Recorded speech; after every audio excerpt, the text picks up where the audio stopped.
And you are tuned to the Old Tube Radio Network. How do you do, ladies and gentlemen? Greetings to you.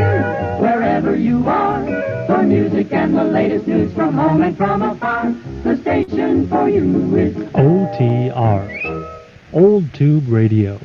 The station for you is OTR. The station for you tonight, hopefully, is OTR. That's the Old Tube Radio Network. In our 34th year on the air at 27085 Channel 11 out of Central California, listening for, talking with, and having a good time. The way we all used to do, those of us who were around the airwaves in the 60s and 70s with our tube radios. Stay tuned, and hopefully you'll hear some of your favorites checking in tonight on the Old Tube Radio Network. We are listening. 37, 37. 25, 45, 45. Okay, we've got 3 out of the gate, and we will start with those 3. I will take in this order. We've got 37, Chris, step up to the microphonium. Don't go away. 25, Jerry, you will be next, and then we'll have Paul for radio number 345. Just want to say hello to our viewers who are over at Google YouTube. We are talking with some of the classic radios, some are our radio operators and collectors, and when we can, we'll try and give you some video representations of the radios that are checking in, like the one we'll try out first here with Chris. Hello, radio. All right, thank you, Dennis. Nestor, 37 here. We're going to check in with my great big radio here with a whole 7 tubes in it. We're going to check in on the Citizens Little Phone, the helicopters model CP3A. This one here, we're running this here with the original handheld carbon microphone, and we are on channel E for 11, or efficiency, or excellency, or we use E for a lot of things, but E is good. E is good. Yeah, I can tell you are on that carbon microphone, because you've got to get right into that thing, but it is sounding good. The Helicrafters radio, we'll get a picture up if you're at oldtuberadio.net. In the center of your screen will be the CB3A, and if you're watching the video, we're kind of parking a shot of Helicrafters' infamous seller for 1962, 1963, I believe, is when the Little Phone 3 series came out. And I think we're showing that carbon microphone like Chris is talking on there. Back to you, sir. Okay, I wasn't too far away from the mic, was I, a minute ago? No, I was hearing you, but as you know, you've got to stay up on that thing. Oh, I had it just about down in my chest there, but yeah, down the throat. But yeah, it's up here closest to where it's been, but I wanted to get this one in first because it's an old one. It is an old one. Actually, I guess, relatively speaking, all of our tube radios checking in tonight will be old. Specifically, this one from 1963 is when it says that it came out. About $160. Says it's similar to the RCA Mark 7. So I wonder if Helicrafters was making it for RCA or RCA making it for Helicrafters. I don't know. And you are correct. 7 tubes. Does all that great audio, and if you go to oldtuberadio.com, you can pick up a schematic. Before you go, give us another transmission on one of my favorite manufacturers, Helicrafters, the CB3A. You betcha, Dennis. Well, anyway, this is mine for this time being, anyway, until the day I say adios to everything. But yes, we are here speaking live. Wait, check in. Okay, live and direct, sounding good. Radio number 1. We've got radio 2. In the ready, hang on there. Jerry will get right to you, but I want to get the late check-in over on page 3. I believe that is SWL64, over. Yeah, sure is. All right. Jack, we got you checked in. Thanks for waving a hand to all of us here at the Old Tube Radio Network. And over to, speaking of waving a hand, let's see if we can't be seen and heard all the way out in Madera Heights. Hello, Jerry. Well, hello, Dennis. This is SWL25 from the other end of the earth. That's what he said. I'm still laughing about that. Anyway, work in progress. I'd like to check in the General Radio Telephone MC5. Still trying to just get it dialed in, get all the gremlins out of it. Got the mic, we've got yet another crystal in it to see if we're just a little closer on frequency. And anyway, talking on the Turner bus rebeat, but pulled back quite a bit. The meters got forward swing on everything. Anyway, like I said, it's been a work in progress trying to get this thing dialed in. In fact, I'm showing 27086 or 7. So it's going to be pretty close on frequency. Back to you, Bruce. Okay, we'll do a frequency check next time around. I'll zero beat you on the other receiver.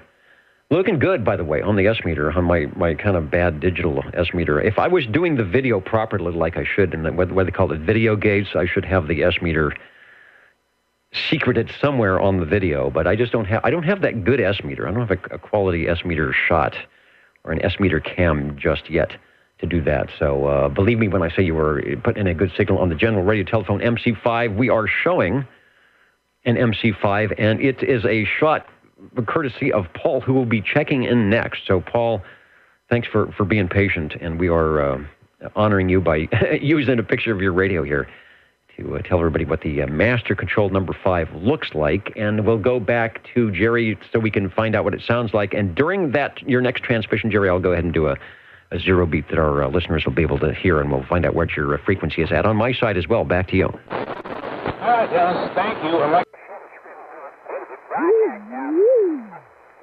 In the works, and by the way, Chris, you sounded good on the little phone holocrafters, and anyway, Dennis, thanks for checking it in, and boy, I can't wait to hear what Paul's going to check in, so thanks for checking the General Radio Telephone MC5 from downtown Burbank, California. Beautiful downtown Burbank. There was another manufacturer around there. I think it was Gons. It used to hang around in Southern California, the Burbank area. Doing pretty good. I did the zero beat. Those listening to the audio heard the little woo as I tuned you into 866, 270-866. So you're a bit on the high side, but I think most receivers aren't going to be that narrow, especially if they've got the AM mode selected and sounding good. Another 7-tube radio like the Hallicrafters before. This one almost the same year, 1962 and 63, so the same vintage as our Hallicrafters.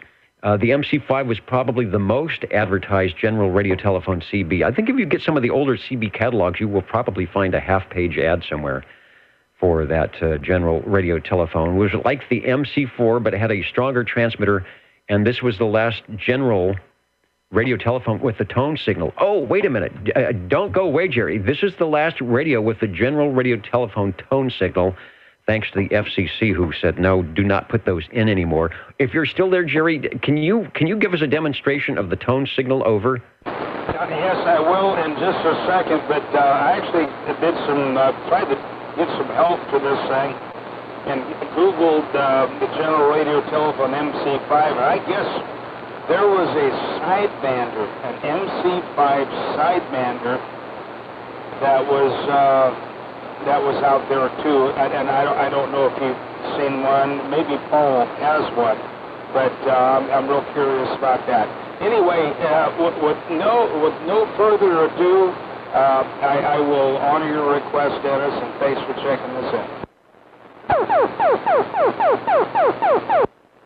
Okay, I hear the little Martian tone, or what we used to call the Tweety bird, and the FCC said no more of that. I think people were actually not using it as it was intended, sort of as a call to another station of your license, Unit 1 to Unit 2, but doing a little bit of jamming. So in the MC6 series, there was a bullhorn we placed there. Let me put up the picture here for you at oldtuberadio.net. You will see a less than stellar picture of the MC5 sidebander that Jerry was referring to looks a lot like the MC5, of course, but I see there's another little switch or something by the dial there. And as we heard a couple of weeks ago, General Radio Telephone was one of the first manufacturers to actually put out a sideband radio. I think it was the SB, I don't know the number, 32 or 62. Anyway, it was an SB series, and back in 1963, they actually had a sideband radio, but the problem was everyone else didn't, so it wasn't a great seller. Let me get back to the control room here. Scooter has joined us. Say hi, Scooter. Scooter has joined us here on the radio table, and thank you, Jerry, for Radio 2, the General Radio Telephone MC5, and Paul, thanks for letting us use your picture. Hello, 45. Oh, you're more than welcome. The picture is of the same radio I'm talking on right now. It's the General Radio Telephone MC5. By the way, Jerry, you sound super. Anyway, back to you, Dennis. Okay, and I guess it's fair play. The next time around, we'll see how your General Radio Telephone MC5 shows up on my frequency display here, and we will go back, just because we can, to the picture of the radio on which you're talking, which I believe is the radio that we are now taking a look at here. General Radio Telephone MC5. Back to you. Yeah, that's correct. Go ahead and run the frequency check on the thing. I'm not running that particular microphone, but I went ahead with an amplified Turner Plus 3 microphone thing. The radio seems to like it. It's not overbearing, I don't believe. I kind of like the tone on the thing. But anyway, I hope you got the frequency, and I should be dead on. Let me get back to the control point here. You are exactly on. You are, I didn't have to move the dial at all. That is extremely right on frequency. Not bad. I don't know maybe if you've changed the crystal or if that's from 1963 just holding up all this time. Over. Yeah, okay, I didn't get all that. You know, when I was checking in, I got to ask you this. Did you get my check in? Yeah, I got your original SWL45 check-in, and on the frequency, speaking of checking, on the frequency check for that radio, you are exactly on frequency. I mean, right on frequency. Yeah, I got that. But when I was checking in, you just disappeared after I checked in. The receive, this VFO, I run the VFO on this thing, and it jumped out on me. And before I get it back in, you're already gone. So, anyway, I was hoping you got me checked in. Yeah, no, these nice little radios. So I want to kind of compare them with Jerry's. I've got this little noise level on this tone signal on the thing. I want to compare it and see which one sounds the best. And you got it?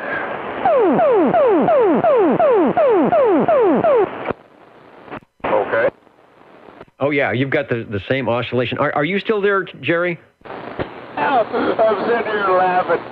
All right, I would like to make a friendly comparison. I don't want to start an all-out war of the tone signals here, but Paul, stand by. I'm going to have you do yours again. But Jerry, if you could, give us your tone signal on the General Radio Telephone.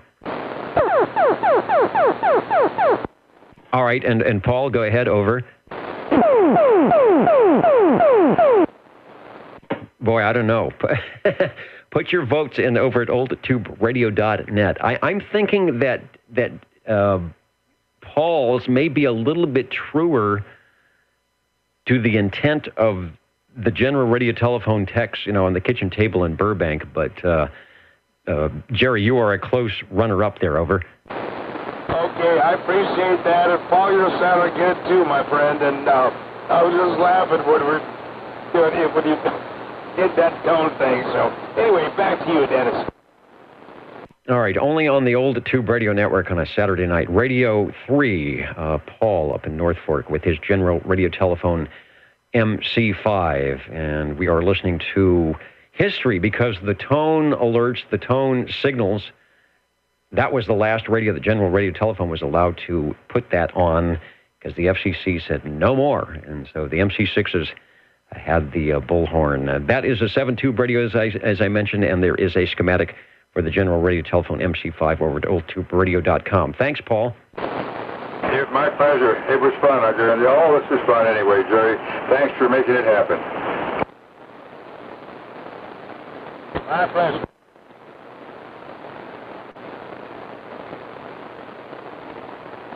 Break OTR. And the break OTR. Go ahead, please. Thank you, Dennis. SWL 37 here once again. This time here we want to check in my Pretty Blue radio. This is the G PowerMate by Jim Marine Products. 22 channel tuber that glows in the dark, and we're running this here with the amplified D104 lollipop over.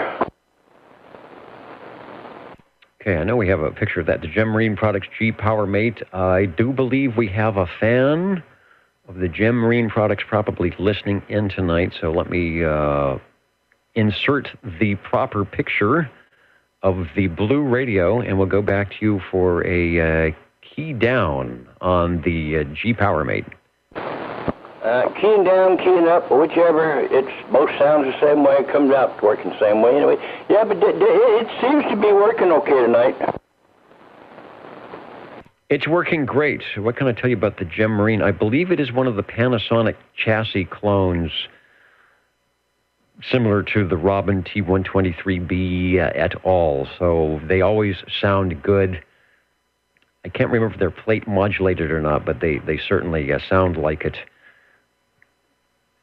Nice radio. 23 channels, that's a good thing. 23 channels and an S meter gets you in the game. Always sounds good. Give us another key down or key up. I had it properly explained to me by one of the big AM guys on 75 meters. And I think you're actually, to speak correctly, I think you're actually keying up. You're keying up the transmitter, if you will. So anyway, give us a transmission and sounding good for Radio 4 tonight. Yeah, this is keying up, and when I get through, it's keying down, unkeying. I'm going to unkey down. Thank you, Dennis. I will be back with another. I'm unkeying. All right, in the 11-meter world, I guess you can key up. What you just did was key up on frequency to give us a transmission. But in theory, if you wanted to take a transmission right now, you would be keying down on me. Thanks for Radio 4. And the Old Tube Radio Network, I am going to see if we have the jingle singers ready. And I'm kind of boxed in here with all the audio garbage. Let me get back to the control room, and we will see if the jingle singers will help us out as we get near the top of the hour at the Old Tube Radio Network. How do you do? Ladies and gentlemen, greetings to you. Wherever you are, your favorite spot on the dial by far is known to you as OTR, the Old Tube Radio Network. the station for you is OTR. And we were looking for radio number 5. 77. 25. All right, and I think we've got Radio 5. 77 will have that. And Radio 6, I heard 25. And I think there might have been a Radio 7 with SWL 37. So don't go away, everybody. But in the meantime, at 8:57, let's head over to 77. Hello, Dennis. Well, hello, Dennis and Annette, and 77 checking in the nice and warm and glowing Cam 88, one of the few that we get to hear out here once in a while. We like them glowing in the dark. Let me see if I can find a Cam 88 on the list. Yes, indeed. Boy, that is sounding good. We'll talk about, we'll do a little audio talk. You know me, I like to do audio talk, but in the meantime, let's take a first transmission and get the radio visually out there for everybody, along with your audio. Go ahead. Okay, Dennis. Well, I love the audio, too, and trying to follow in your footsteps, always trying to, build a better mousetrap when it comes to audio, but this has got an Electro Voice RE320 in front of it, going through a nice little Yamaha preamp mixer board there. Go ahead. And you don't need much. The radios themselves, the tube radios, have the audio amplifiers and some very nice audio, even without adding the extra microphonium. But as Dennis is doing, just a nicer professional style microphone with a little bit of a mic preamp or some audio equalization will help things out and make you sound even better, make you sound like your favorite AM broadcast station. There's even a Facebook page for High Fidelity CB radio for those of you who would like to check that out. I don't know, maybe there's some of you listening who are in that group, and there is all sorts of things you can do with direct injecting the transistor radios and adding audio boards, and there's the carrier modulators from John out here in California. So a lot of good stuff. It's a fun part of the hobby, in addition to antennas and things like that, is working on the audio. And it's, of course, not specific to 11 meters. A lot of the ham guys do it as well. So fun stuff. And having a tube radio makes it even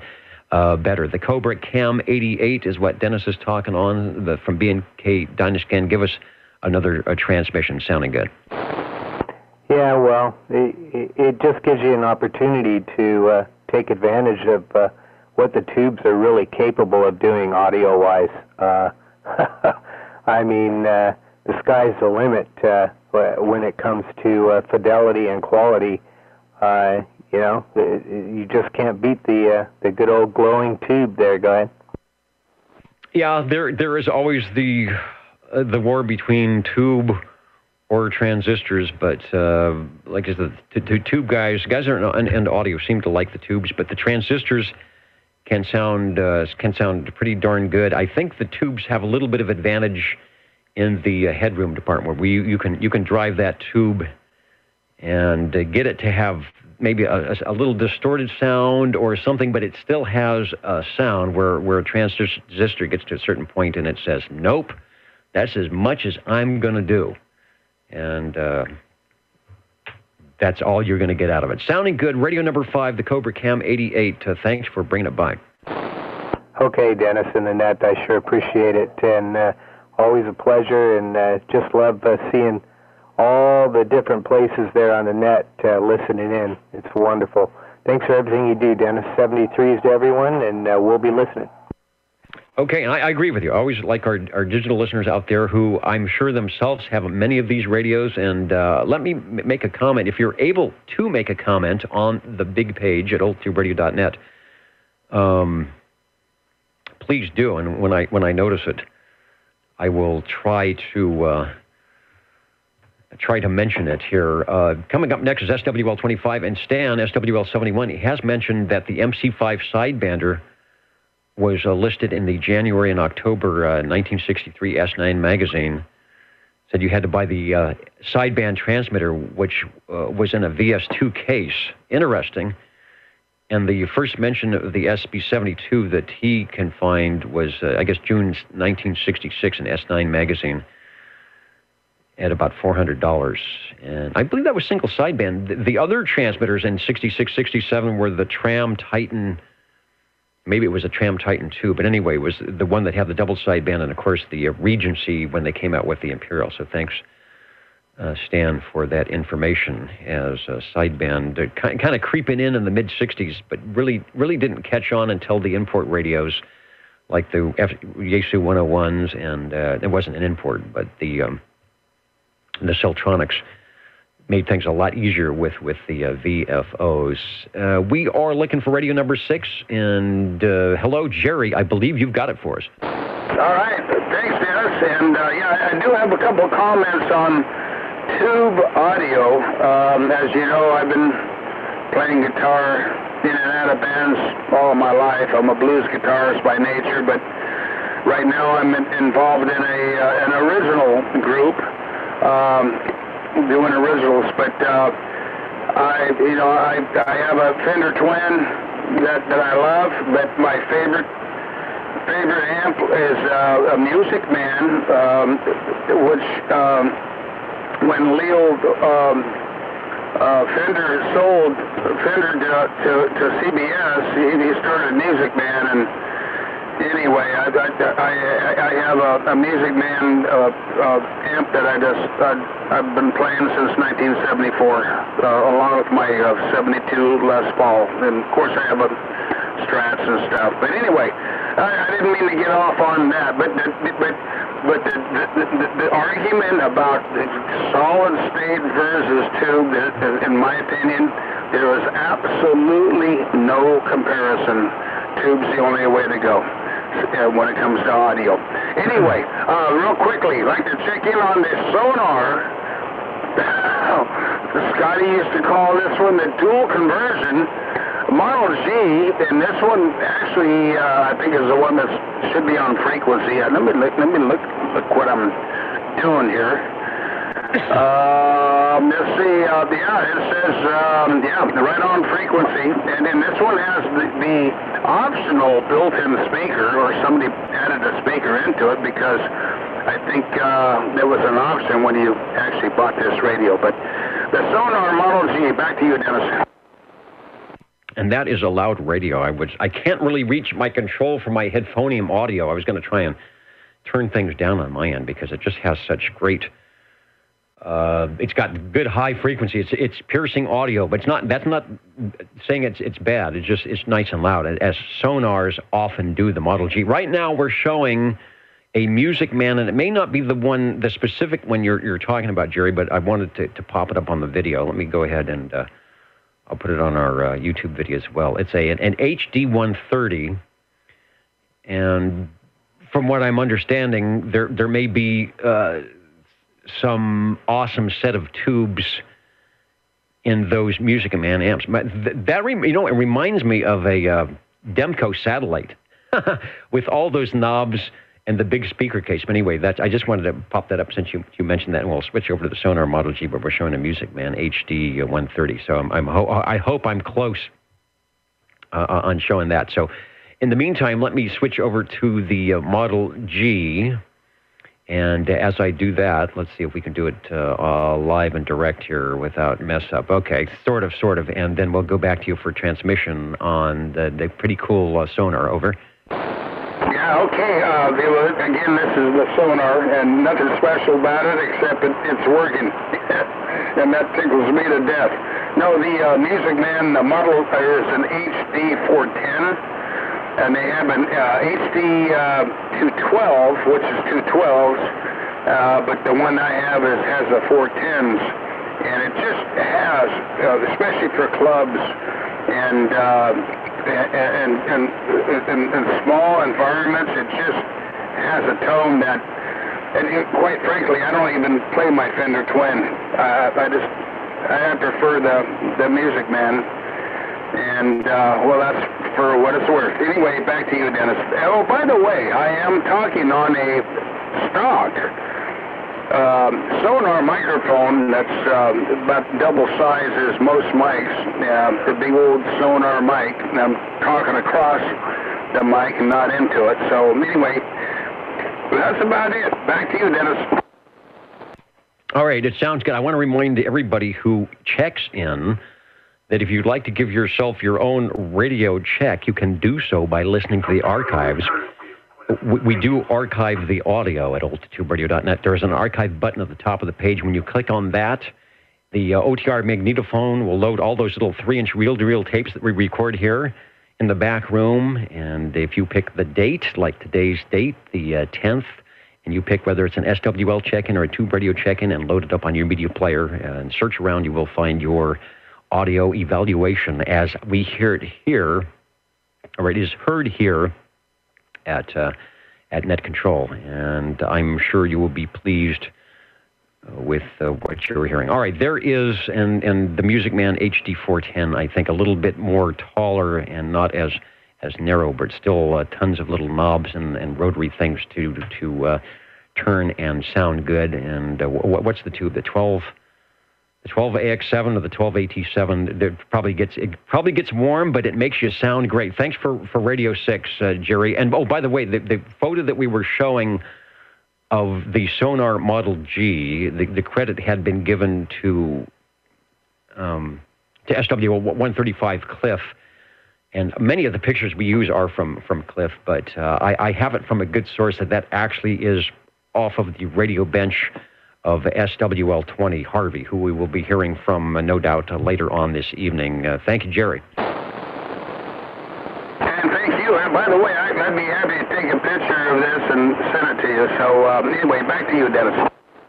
All right, good. Then we'll have another one to put in our our arsenal of shots is we like the audio, but it's always nice to have a little bit of video confirmation as well.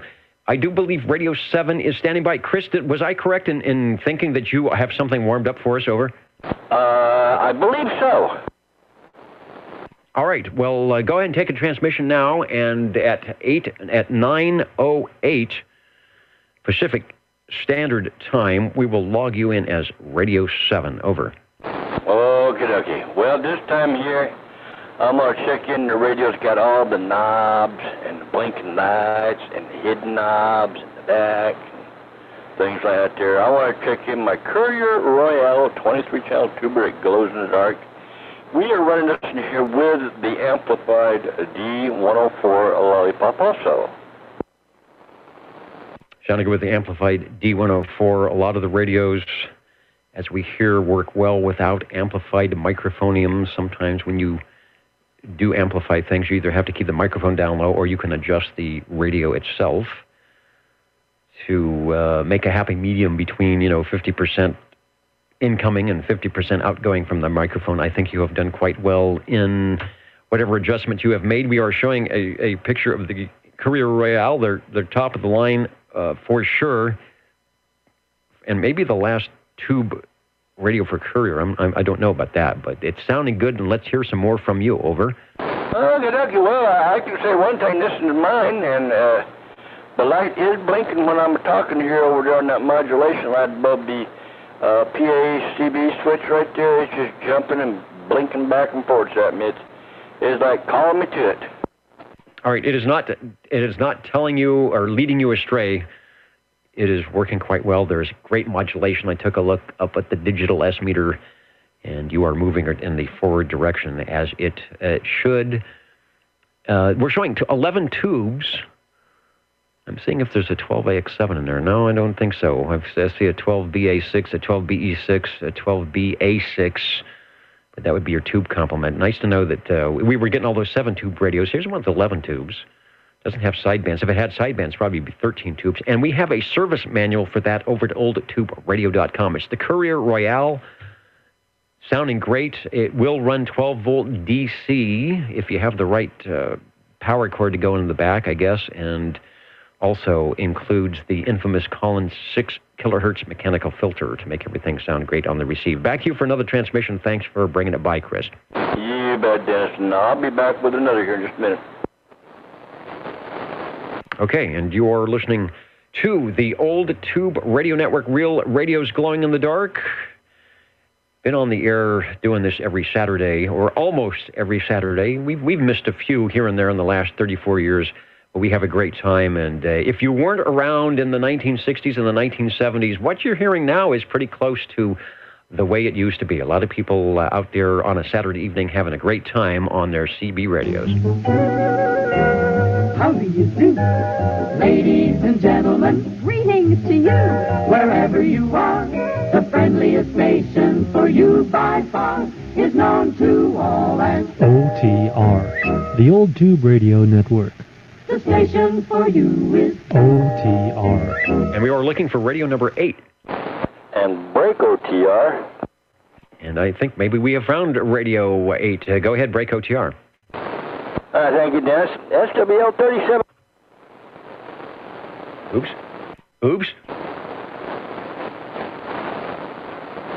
All right, OTR listening, over.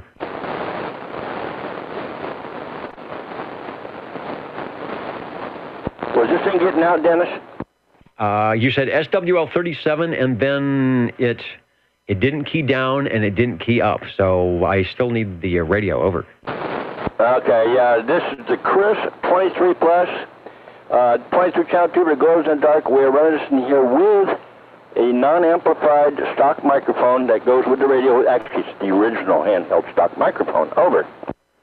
All right, it's sounding good. I was a little worried there from the way it just cut out that maybe there was a little bit more smoke involved than we would like to talk about, but it's sounding perfect, so it was just one of those things. We have procured a picture of the Chris 23 Plus, and to that we will add your audio, over. Yes, audio is always good with the radio, and it blinks at me when it lets me know it's working, but a minute ago I looked down, it wasn't blinking, so I had to give it an attitude adjustment, and it seemed to be working. It is working, and it really is nice to have the blinky lights and the wiggle meters if we can't afford to have the PEP watt meters and oscilloscopes to let us know that we are working AM. One of the Panasonic chassis plate modulated radios of the early 70s is that Chris 23 Plus with 11 tubes. I see we have an operator's manual and let's see, first audio modulator mic preamp, the infamous 12AX7, and of course a 6BQ5. So you are in good company there with the tubes. Yeah, it seems to be working right now too.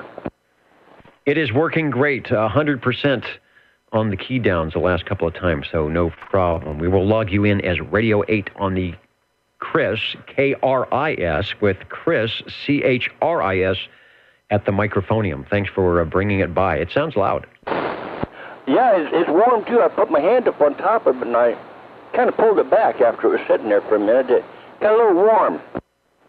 It will do that. Some of the radios seem to run warmer than others. This one, I'm looking at the picture, it has the convection cooling vents on the top. Some of them don't have the vents, so yeah, it lets that heat right out.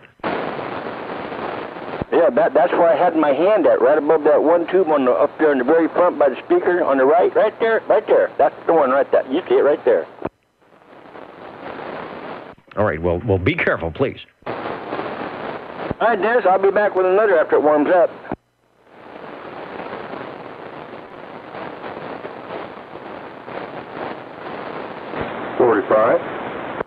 And speaking of warming up, I think Paul has found another one that is ready to cook on the radio table. Hello, Paul. Yeah, Dennis, this is leftover from last week. I didn't get a chance to check it in. It's another Pierce Simpson, and this is the Escort. Okay, I would say it's already our second hour, and we're getting leftovers. but leftovers are a good thing here on the Old Tube Radio Network. I like the way you put that. The Pierce Simpson, and you called it. Oh, I do have an Escort. Yeah. Let me pop up a shot and see. That is. Oh, okay. That's a little bit different. In fact, that's a lot different. I'm not exactly sure what's happening in the center of the radio there, but let me put the picture up of the Escort, and we'll go back to you for transmission. Yeah, it's a different radio than the 23 and all that. I really like it. I think I like it most of all on the thing. You got a channel selector up there that every time you change it, it changes the light. So you got a light on the top of it. It's also got a string on the thing, a string tuner. If you know, I'm sure you know what I'm talking about on that. Where you have to fire strings of the thing to make it, to make the tuner work up and down. Quite an interesting radio, and I hope it sounds as good as it looks. It sounds really good. Okay, you have kind of answered my question. I was looking at the front of that radio, so I see the string. Let me see if I can point it. Right there, the string tuner, very similar to a radio AM broadcast radio dial. Reminds me almost something that you would see in an automobile, where you would turn the knob and move the little red dial across. Very interesting. And then above that, that's what I originally saw, are the lights. So as you change channels, and I'm assuming, since I don't see 23 lights, this is not a 23-channel radio. Let's see, 1, 2, 3, 4, 5, 6, 7, 8-channel radio. I see it's got the right-hand speaker like the Pierce Simpson Guardian, so maybe they kept some of the stuff. I don't see an. Oh no. Okay. Is there an S meter below the main the string dial? Yeah. If you can find it, it's down there. Yeah. This thing it changes lights, the color on the lights on the thing up there, and like you say, it's only got. I think it's got an 8-crystal control tuner situation on the thing. But yeah, it's got an S meter, but you got to get real close to it. Make it out. I don't know how you do it if you had it mounted in the vehicle. I don't think you'd be able to watch it. Anyway, back to you, Dennis. All right, it's got good audio, and I see some similarities in this radio to the Pierce Simpson Guardian. The S meter, kind of that small S meter like the Guardian has. It's got the speaker on that same side. Obviously, the Guardian's a 23 channel, so this was the little brother to that, and put out about the same time, 1964, and the price at about $230. So very interesting. We don't get many of these checking in, that's for sure. The Pierce Simpson Escort. But you say you like it. It has the case that we talked about, Chris, where it has his had the vents, the louvers on the top, and like a lot of the Pierce Simpson, it seems like their top cases were solid, and if there were any vents, they were on the side. I don't have a lot of information on this radio. I just know that it was produced in 1964, and that it was around $230. I think oldtuberadio.com may have an advertisement, so if I can find that, I might pop that up on the big page. But anyway, let's go back to you for another transmission. We don't hear the Escort that often, so any of you Pierce Simpson fans or Escort fans, you've got to love the Old Tube Radio Network. Yeah, I've still got some more goodies on the thing. It's got a spot switch on the thing. And at the front, you can see where you put in a spare of crystals. They got the big end crystals on the thing. They're difficult, but that's the way Esquire Pierce Simpson did. They all have their own little different things. But anyway, that's about it. I got nothing more to say about it. There's the plastic case and all that. But I am running a Turner Plus 3 on the thing. Desk mic.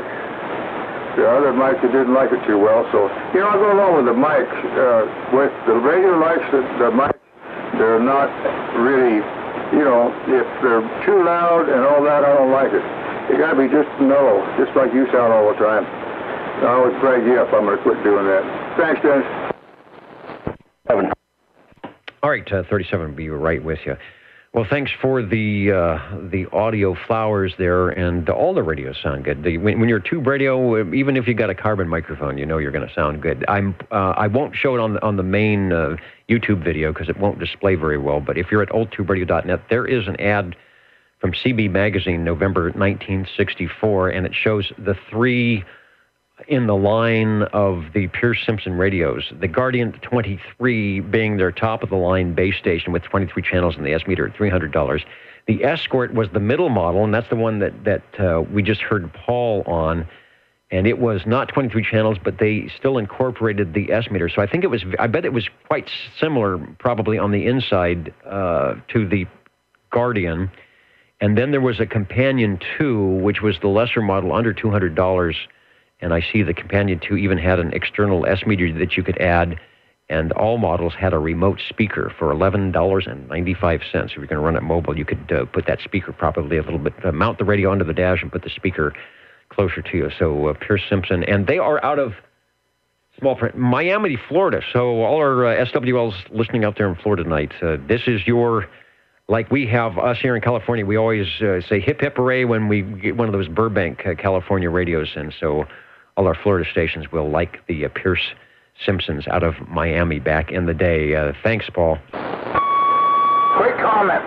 Yeah, quick comment, and then we will head over to Chris, who's being very patient there on Radio 10. The quick comment, go ahead. Yeah, Paul, that radio has absolutely wonderful audio quality, and you got that amplified mic dialed in just right. And Dennis, if you could, put me in line. This 25, back to you. All right, you will be Radio 11 after Chris. I want to say hello to our video SWLs. As always, Rich waving a hand, telling everybody hi. Thanks, Rich. Always good to have you in there. And supporting the radio troops here. 37, hello, Christopher. You may take a transmission on Radio 10. Thank you, Dennis. Well, it's not 11, but it is an 11 radio. This is the general radio telephone, the Super MC11A, the 24-channel version of this. And this is mine. Yes, it is. And we are running this here with a handheld stock microphone. I believe it may be the original one. I really don't know. I couldn't swear to it, but I got a feeling that it might be. But it seems to be working. I can see everything's going that way. So that way is toward you, swinging to the right. So you're to the right of me, looking that way. Yeah, it's going right. It's going right. And promise me one thing, that you will never put an amplified microphone on that radio. Oh, I promise you I won't.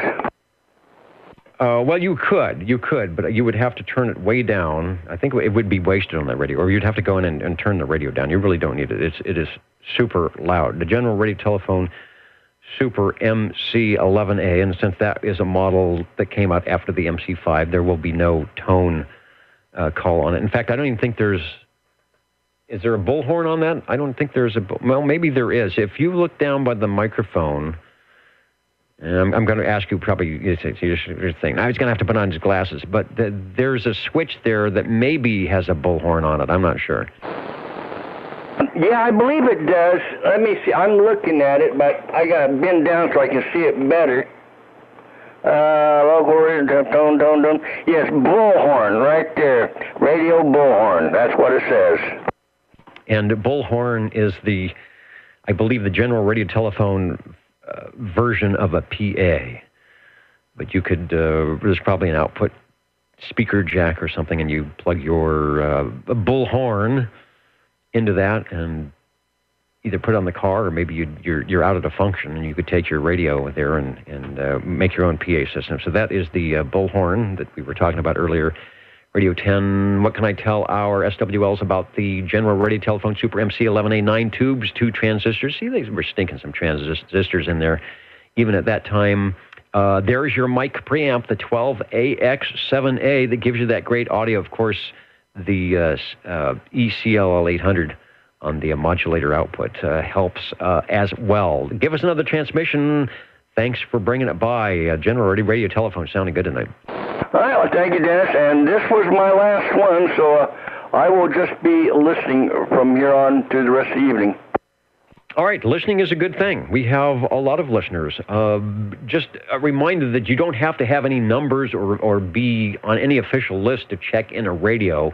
As we always say, if you have been shopping the local swap meets or the thrift stores, or maybe you did that PayPal thing on ePay, and the radio arrived at your door in good shape, always feel free to bring it by on a Saturday night and key it up, and we'll try and help you out with it, tell you things about it, or maybe you can tell us something about it. So that's why we are here. Just anytime you've got a radio, we want to hear it, talk about it, and pick it up. So that's fun. And, of course, the shortwave listeners who come in at the beginning of the program here and let us know that they are listening and enjoying the radios as well. And, of course, all of you out there at oldtuberadio.net from wherever you might be, from New York to California, dialing in and letting us know that you enjoy the radios and all the effort our collectors put into keeping these things going and taking the real estate radio space. Sometimes that's, for some of our collectors who have many, many radios, they're devoting rooms and hallways and garages, and they try and stay out of trouble with the XYLs. They sneak in the radios. Speaking of radios, let's find out Radio 11 from Jerry. Over. You forgot trash cans. And trash cans as well. Over. By the way, Chris, that MC11, that thing is blowing smoke, man. And Dennis, before I continue, maybe there's other guys want to check in. Other stations want to check in a radio. I'll stand by. I got time. I was going to say, you still want to buy it? Do I want to buy it? Yeah, you remember you offered to buy it from me a long time ago. No, well, I'll tell you what. It wouldn't be, OTO wouldn't be the same without that loud radio. That's why I said you. Okay, all right, I'm out. All right. No, I've got. I've actually. Let me show everybody. I've actually pre-written you down in as on number 11 there. Yeah, we do everything analog here, and so go ahead with your choice, Jerry. Your choice for Radio 11. All righty. Well, it's just interesting how Chris got louder and louder and louder on the different radios. His little phone sounded good, but he was way down in the mud. But boy, that radio, that General Radio Telephone he checked in was loud. And of course, Paul's Paul's radios. Paul, if you're listening, I'd like to hear check in that No Name radio. I haven't heard that in a long time. Anyway, I'm sorry to waste time. 25 checking in on a Browning Golden Eagle Mark III SSB, two-piece radio. One piece is receive and the other one's transmit, and sidebander, and by golly, on the air line is working, and we're talking on a non-amplified banana mic, and that's about it. Dennis, back to you. Well, that's enough. I know that radio we have done, not recently, but it's actually been quite a long time now that I come to think of it, but done the net from the location there on that Mark III radio. It certainly fits the bill for a net control station. In fact, it's way better than anything I have around here that I've been doing net control on. Let's pop a picture up for anyone who might not be familiar with the Mark III SSB radio number 11 that's online with us now. Also waving a hand, listening and watching over the video, EDA 396. Getting on with us, and of course Timtron out there in the Pacific, the Great Pacific Northwest. Tim, who is radioactive in many frequencies and takes time out to tune us in and listen in here on 11 meters. And we have a standing sched with Tim that whenever we get some E-skip here in the next 2 or 3 years, he will probably sneak in between shifts and say hi to us on 11 meters. Now that we've got the picture, let's put some more audio with that Browning over. Okay, Dennis, and by the way, I did go to the AM side of 75 meters last week, and boy, I didn't hear anything. So I guess there was some kind of a contest, or it was the AM side of 75 meters that somebody mentioned to you, but man, I scanned the bands, and man, I didn't hear a thing. Anyway, yeah, everything seems to be working here on the Golden Eagle Mark III SSB sidebander, two-piece radio, non-powered banana mic, and anyway, that's about it, Dennis, and we got something else warming up, and of course we don't want to hog the frequency either. So thanks for doing what you do. Anyway, back to you, Dennis. Okay, not a problem. This is the hog the frequency with your tube radio frequency tonight, so not a problem there. And you mentioned last week we were talking about the AM rally that was going on in 75 meters. I used the SDR receiver that Ray gave us a link to after. Oh man, you know what? And I had the audio archive and I erased it. I could play that. And I used his SDR link, and I found some guys on the West Coast at 3880. They were just banging in because they were really close to the receiver. The receiver's on the coast by Santa Cruz.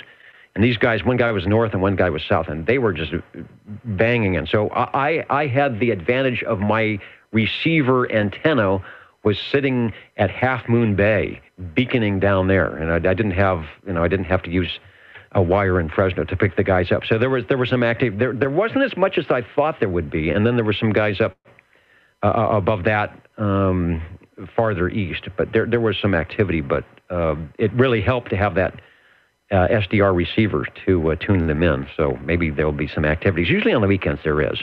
Besides what we do here at 27085 with the little brothers of the E.F. Johnsons and the Hallicrafters, and some of the radios, those guys are running big power. So the Browning Golden Eagle Mark III SSB sounding good, as it always does. The original issue on those was 1972, and they had a good run on that radio. I think they would have just kept building them, but in 1976, as you know, the FCC banged the gavel and said it is 40 channel time legally, and so they had to switch things around. But they sold a lot, even at $750, built like a tank, or maybe I should say built like a Buick, and that's why there are so many of them around today. So we'll go back to you for transmission on Radio 11, and thanks for bringing it by. I know you said you were warming some more up, so we'll be standing by for those. Hey, Dennis, just thanks for checking it in, that's all. And, boy, everybody's sounding good tonight. Back to you, Dennis. All right, everyone is sounding good, especially... So I have to give them some kudos here every now and then, otherwise they won't be doing anything for us, especially those jingle singers in the other studio. You're listening in the latest style at 27.085 megahertz. Channel 11 Old Tube Radio. In wonderful Fresno, California. And they are really loud. Hopefully they're not overdriving the internet feed. We are the Old Tube Radio Network looking for Radio 12. Late check-in. TR. All right, we've got a late check-in for SWL7, and if I get to the right page, I will we'll get that. Ed, thank you, as promised. And then we have a break OTR that looks like it's going to fit the bill for our radio number 12. The Screaming Eagle, go ahead, over. All right, let's see. I want to make sure you're talking to me. So this is 82 would like to check in a Old Tube Radio. All right, and Ron, you have come to the right place because this is indeed the Old Tube Radio Network as advertised on TV. That on a Saturday night you can tune in to 27085, Channel 11, or as close to it as you can get. Key up, I believe that's the correct term, key up on your tube radio, and Net Controller will say, go ahead with your check-in on your radio. Over. Alrighty, well, this one here is the Eagle, the Browning Eagle here, the S23, and it has got another piece to it, and that's the R27, the receiver. So, anyway, this is original looking. Doesn't look like nothing's been painted or knobs have been changed, but yeah, all the knobs are the original, I believe, and everything's looking original on this one. So it's old. It's got scratches in it, but seems to be working okay. Looks original. Sounds original. Let me put up a picture. I'm going to be adding... This one has the third piece in it that you may or may not have, but... like I said, we won't tell, but it has the R27, S23, and I think it also has the 180 box as well. And this is from Joe, who I've not heard in forever, SWL58, and Ron is talking on he called it the Eagle. It is the original Eagle. The R27, S23 combination was the first Browning that showed up with either the name Eagle or I think somewhere on there, and I always forget, there is a picture of an eagle. I thought it was a chicken hawk, but I guess it could be an eagle. I like to think it's a chicken hawk. But anyway, and the microphone is a non-amplified. I used to run an amplified one on it, but I don't know, I had a little bit of trouble with the radio, and Harvey and Mr. Bill worked on it, and they must have really tuned her in good, because now I have to run a non-amplified D104 on it. I don't have the microphone that it originally came with, but anyway, I'm running a non-amplified D104 on it now, and it seems to be working okay. It's working great. You sound very loud. If you have a chance to go to oldtuberadio.net and bring up the archives, I think you will be pleased to give yourself a radio check, because it's very loud. The D104s work well on most any of the tube radios. They work great on the Brownings. They give you a little bit more. The Brownings already have that high frequency punch to it. The D104 will usually give you even a little bit more of that. And like we were discussing before, a lot of these radios are set that you really don't need to run an amplified microphone on a lot of them. And if you do, you end up either having to turn the amplification way down or readjusting the radio so that when you go back to an unamplified mic, it's a little bit on the weak side. 1964 to 1966 was the run for those radios for Browning, the Eagle. I see the Chicken Hawk or whatever it is. It looks like it's on the transmitter. It's sort of a side view. It's not the big spread Eagle golden applique thing that's on the speaker in the Mark III series, but it is on there, so it makes you the first one. The Series 2, the Browning Eagle Series 2 base station consists of the R27 and S23. There was a Series 1 and a Series 2. The Series 2 are larger meters, neon modulation indicator, and the lighted on-the-air indicator. So before you go, I guess we can determine, you probably already know, but for those of us who don't, we'll determine if you have a Series 1 or a Series 2. So you're looking for a neon modulation indicator or a lighted on-the-air light that would let you know. That would be a Series 2 if you've got that. Yeah, I got the big red deal here that says on the air. And the Chicken Hawk is right in between the on-the-air light and the channel select. And it's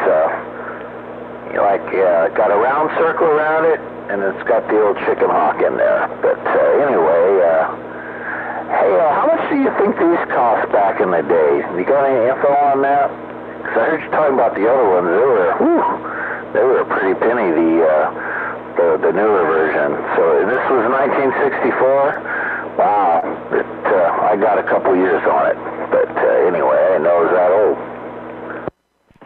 Yeah, 1964 to 66 before they went to probably the R68, T68 or 67. But anyway, that's a good question, and I like a good question because that means I have the answer to it, or I have a very close approximation. As we mentioned before, the 64. So 6, 7, 8 years later, the top of the line Browning was sitting at over $700.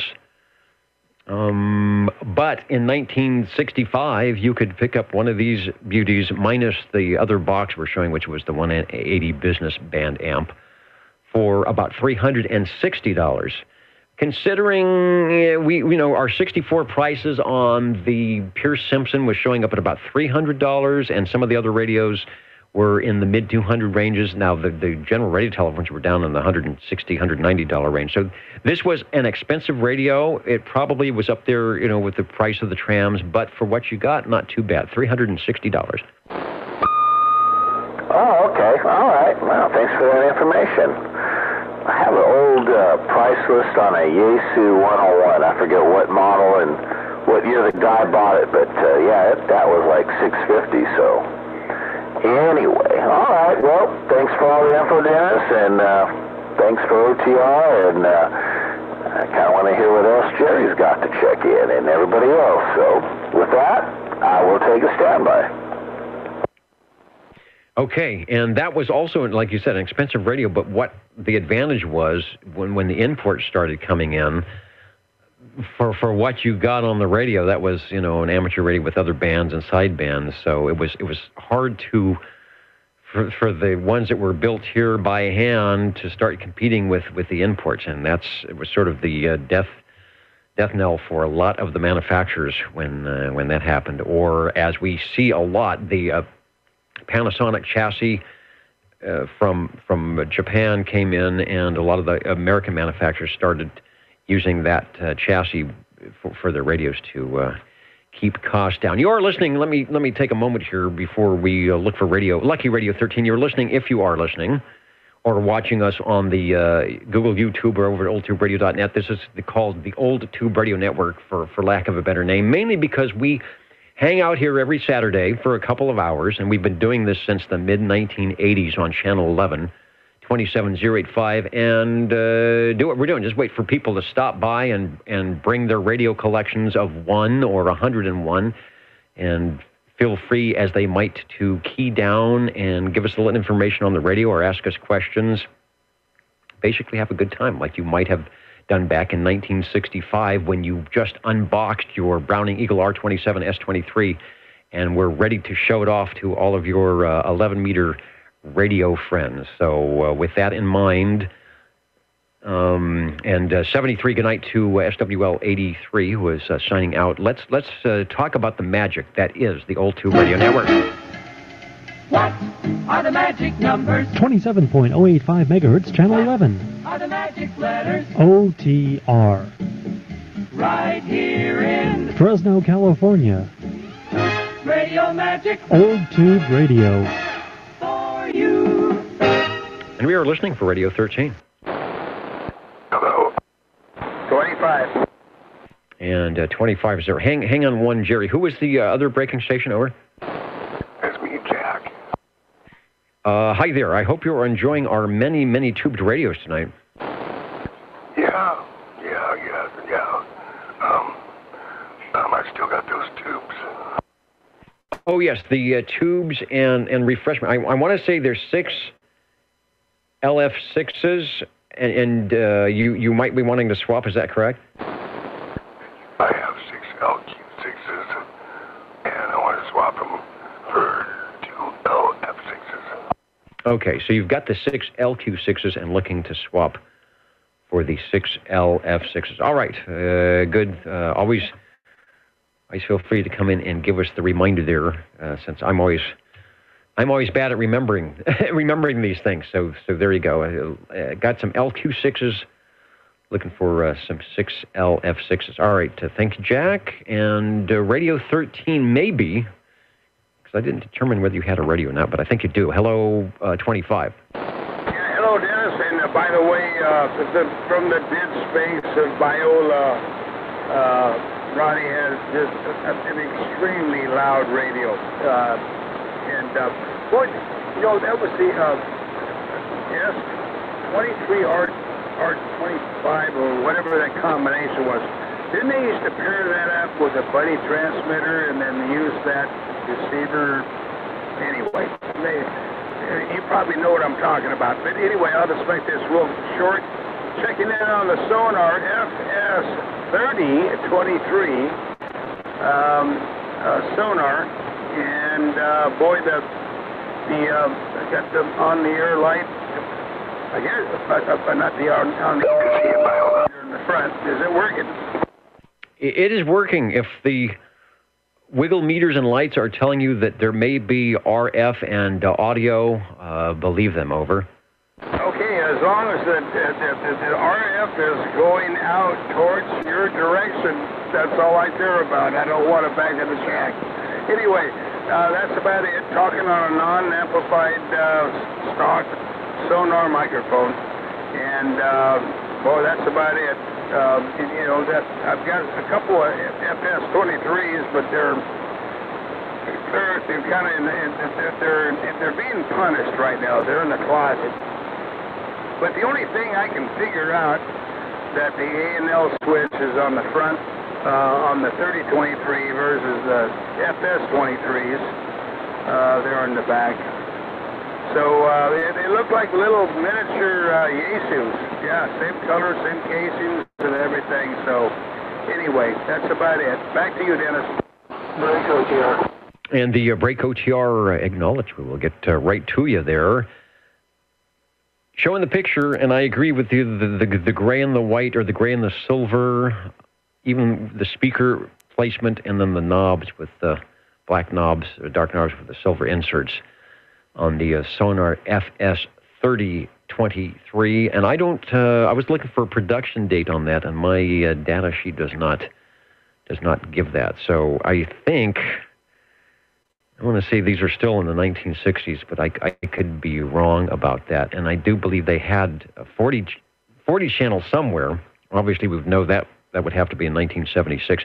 Has great audio like all the sonars do, and it appears that a lot of the sonar radios use the same mic style of mic plug, so you might get lucky, and if you've got a couple of sonars, the same microphone configuration will work for all of them. That is correct. That's a quarter-inch plug. And you know what? That's the other issue. I'm using one mic to run all my sonars, but I've got four of their mics. I can't remember which one was the best one. But anyway, back to you, Dennis. Whatever you got there looks good on the meter, sounds good in my headphoniums tonight. And, of course, since it's glowing in the dark, it fits the format well on a Saturday night. Jerry on his Sonar FS Fun Service or Frank Sinatra. We never did figure out what the FS was for, but take your pick. The Foxtrot Sierra 3023 sounding good on a tube radio kind of evening here in Central California. Radio 14 we might have at the ready as we head over to SWL 25. Hello, Harvey. Did I get promoted to 25? I'm sorry. We just left 25. Who graciously gave us his sonar. So let's see what SWL take two. Well, let's see what SWL 20 has. Over. Roger. Now let's see what this is. This is the Buddy TX11 RC11. Not the 11B, but the 11. Silver and black gold and black writing on the front on this unit there. The transmitter is their 6-channel model, 5 channels with an external socket on the outside that was made stock. They also had a TX11 that was 12 channels. I don't think they made a 23-channel version of the TX11. But anyway, same type of receiver, although the internals are a little different between the RC11 and the 11B. Looks the same somewhat from the outside, but not quite the same inside. Okay, I'm not sure what any, like you said, looks the same inside, how much different, because it definitely sounds Buddy-like, Buddy bass. I've got a shot up for the video and over at oldtuberadio.net, and this may actually be the radio on which you are talking. And earlier we had the Pierce Simpson Escort, and it had the tunable, Paul called it the string dial, and I knew there was another radio that had a similar, and this is one of them. The receiver has that tunable dial. It looks a lot like an AM broadcast radio where you're turning the knob and it's moving the red selector, if you will, the pointer across the band selector there. Nice audio. Appears to be gold or bronze in color. So I think we're showing, even though the photo doesn't give you credit, I think this is your set. Over. Roger. I don't know of another one in the general area. Just this one. This also has a switch in the back. Oh, the transmitter has the small tube. Excuse me. 6360 final, similar to a 6CL6, I believe, and a 6AQ5. Excuse me for the hoarse voice, modulator. Now, Paul's Baby Buddy transmitter has the similar tube setup. 6AQ5 modulator, but 6CL6 final. This also has a switch in the back. I'll run the key after you take a look at your meter. There, okay. I'll unkey and then key right back up. All right, my noise level is just under an S7. You're keying up at just over an S7, and your modulation takes it to an S8. But since it's Buddy audio, even though you're not that far above the noise, you sound quite copyable with no problem. Over. Okay. Yeah, this is the high side. You should have noticed a little change. Yeah, your unmodulated resting carrier now is up at S8, even approaching S9. I don't see the movement, the forward movement, when you have the audio going, but it's still loud. Okay. Well, I had to do the happy medium between the low and the high. These older radios, like the Generals and the Buddies, when you do what you do to it, you have to retune a little bit. And when you tune for max on the low, you don't get max on the high, and vice versa. So, you know, it's a little problem. So you try and get it in the middle so you can have it working fairly good either way. Yeah, and I see a little bit of forward movement on that. So you have, I think, officially not taken all the headroom away. And I remember the Buddy transmitters being very popular for the guys back when I first started CB. A lot of the guys that had the Buddies really had some modifications, whether it was I'm going to say a 6LF6 tube where they're beefing up the audio or doing something. So that was a popular radio, and probably for the reason you just demonstrated, that you could strap the thing a little bit and get a little bit more smoke out in the RF department without sacrificing the audio department as well. So interesting items. Did you mention, you probably did, but I didn't write it down, that this one was a Marina Communications box? Over. Roger. This one on the transmitter says Marina Communications on the meter, and I think on the back, I'm going to kind of look on the back right now. Let's see here.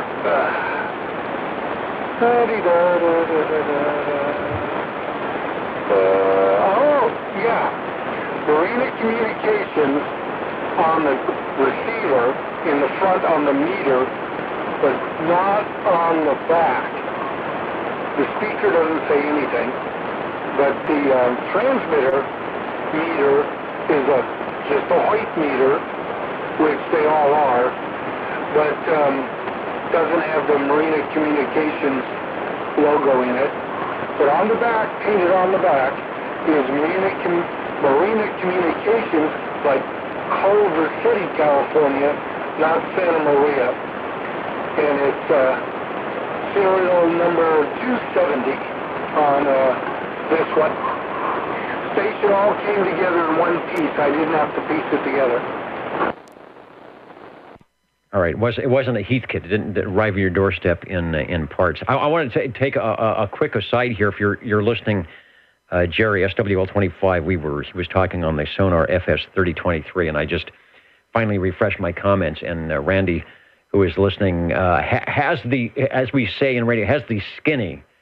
It's not the fun service. And Randy, you probably haven't been listening for the 35 years. We have always made fun of or poked fun of the Sonar series, with the FS being fun service or Frank Sinatra. But Randy has the real scoop. And if you want to be correct in addressing your Sonar FS3023, it is the Fidelity series, sort of like the General Radio Telephone MC is a master control. I don't know what we would come up with MC or a VS as the vibration service. Thanks, Randy.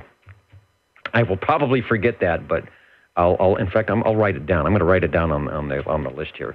All right, back to you, Harvey, and your Buddy TX, which probably means transmitter, and your RC, which probably means receiver. Over. Hey, Roger.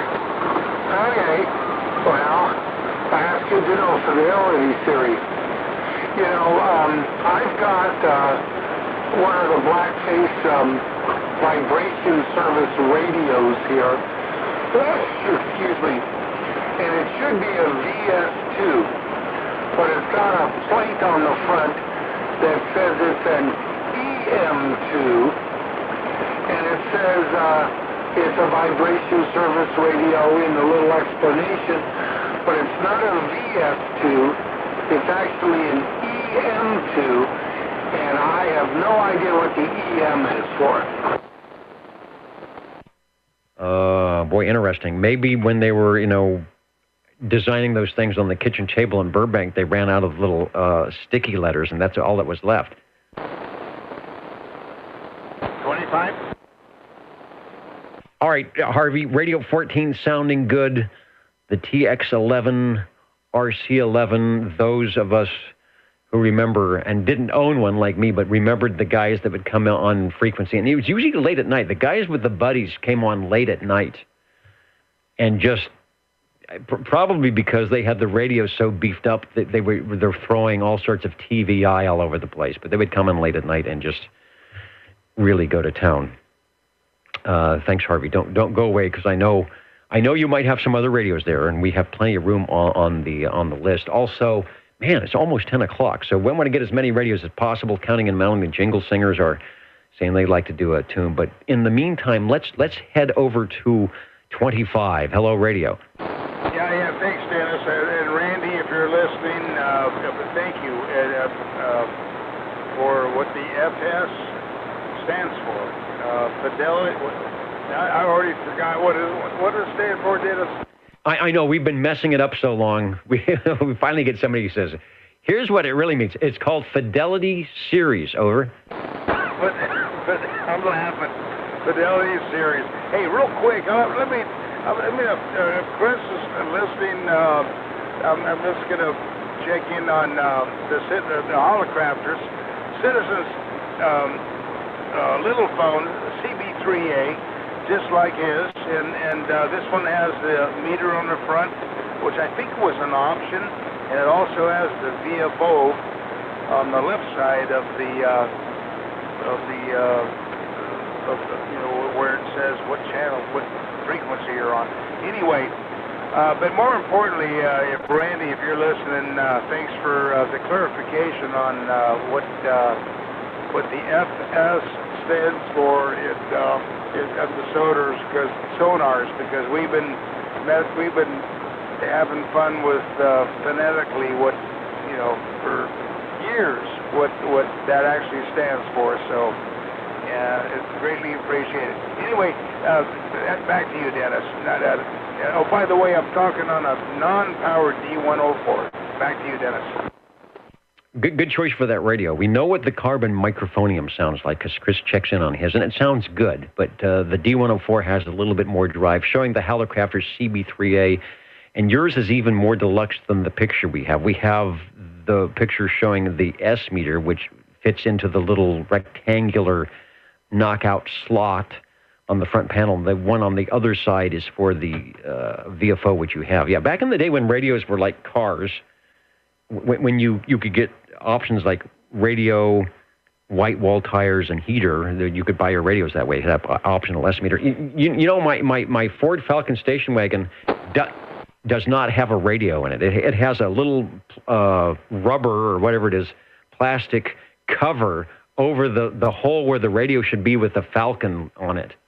So in 1967, an AM radio was still an option in your car. So why not having an S meter an option in your radio? All right, sounds good, Jerry, for Radio 15.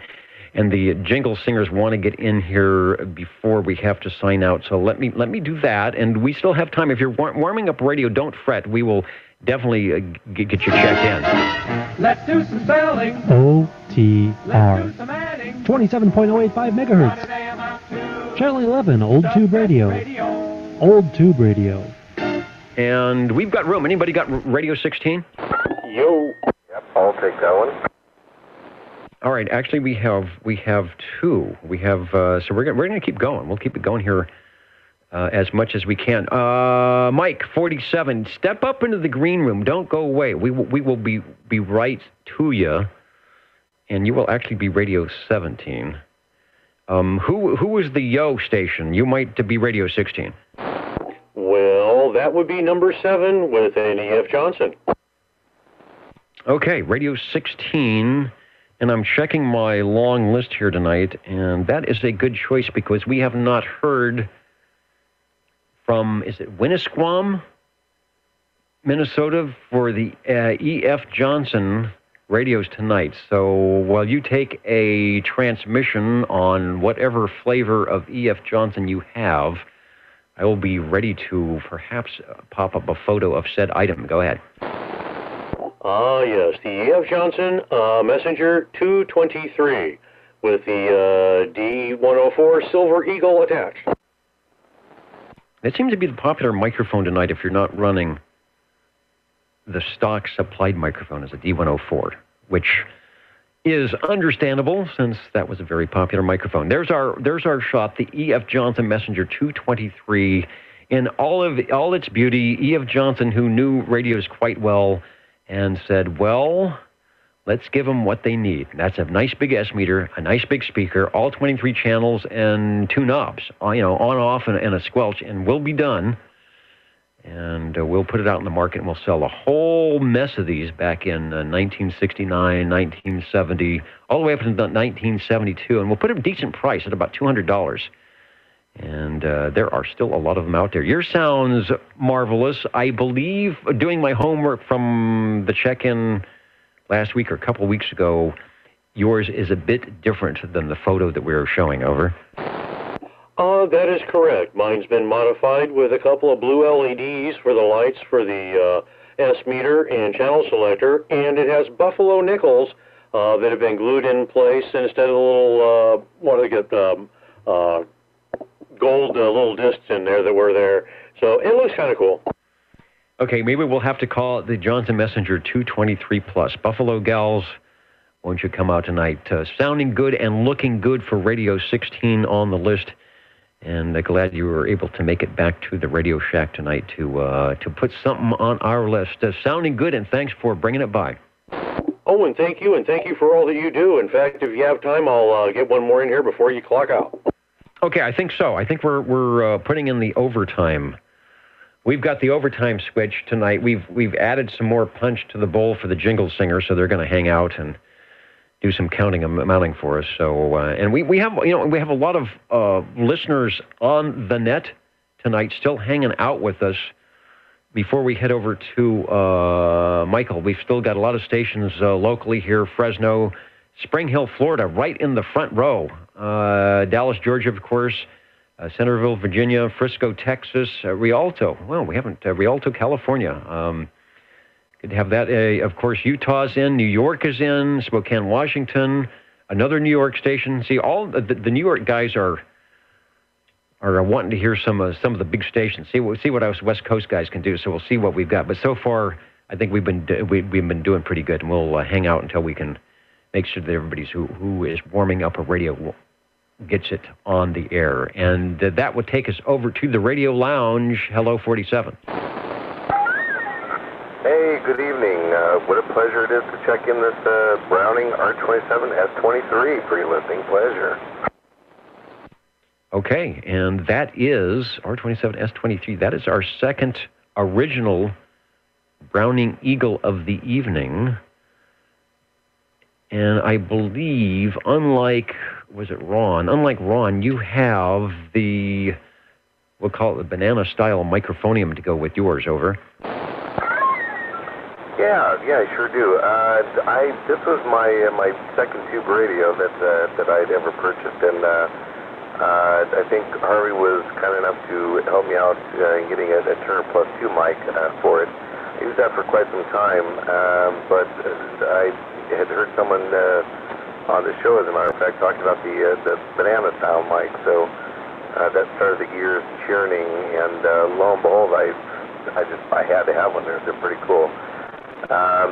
They're great microphones. You can pull them out of the base. They come with a heavy metal base, and you just kind of lift the microphone out of it, and I guess just like the name implies, it's kind of like a banana, I suppose. But it's good, man. I like it. There's no lock to talk on it, but it's ergonomically, there's just something that feels nice about it. Good weight and good shape, I think. Works well, sounds good. I've never had one connected to any style of radio. If someone told me, and hopefully you have not experienced this, but oops, hang on a second. They're having trouble with the foot switch on the transmitter. That the bass, which the microphone will separate from the bass, but they're saying you have to be careful with the bass that it doesn't go crashing onto a hard surface like a tile floor or something that apparently they can split or crack. Hopefully you have not had that issue.